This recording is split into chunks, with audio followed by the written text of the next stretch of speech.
Overcoming vague objections. Why prospects resist?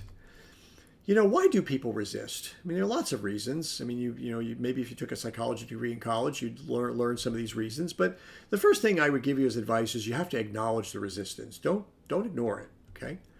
And also, don't assume the worst. Just because someone says no doesn't mean they're never going to do business with you, right?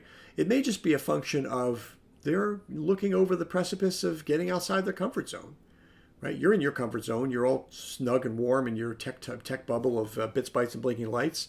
But now they're asked to go into your comfort zone and understand what you do for a living. And frankly, for a lot of people, they may be out of their league, out of their depths and over their head, as I should say.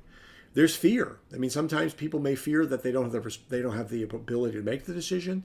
They're afraid that somebody in the organization will be upset that they weren't consulted before they made the decision. They're afraid that maybe they haven't done their due diligence to discover whether there's any shortcoming that they're not aware of in your offering, and they're going to regret that lack of diligence later. Some people may have vulnerabilities. Maybe they put energy projects in place before, and you know what? They didn't work out so well, and they have that to live down. Maybe they've gotten short change for promotions in the past because they put in some black box energy efficiency procedure years ago, and they never lived it down. People looked at them as not having done the research. They didn't do the due diligence. They misapplied the technology, or they didn't have all the stakeholders lined up in their organization, and as a result, the program was a failure. That's not to say that yours is going to be a failure at all, but they may be vulnerable internally with politics, and they may say, I don't want to make that mistake again. Maybe there's just misunderstanding. I had a situation once where we were doing a prospective training engagement for a company, and at the time we were charging, I think it was $1,000 for a 2-day training, and the guy said, well, this is not in our budget. I said, well, how big's your budget? And he told me, and he said, oh, how many people did you want to train? And I said, I don't understand how it's not in your budget, because that's $1,000 for the 2-day training. He says, oh, I thought it was $1,000 per day, because then it would have been twice as much as I could afford.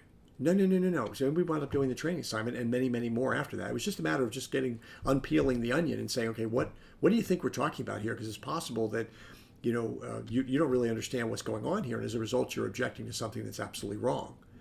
I mean, theoretically, if you've done your homework and you understand what needs a prospect has, you should be pretty dialed into what they need, what they can afford, and how to deliver that service. If they come back and say, no, this will never work, either you didn't do your research, or something else is out there that maybe was undiscoverable without actually talking to this particular stakeholder.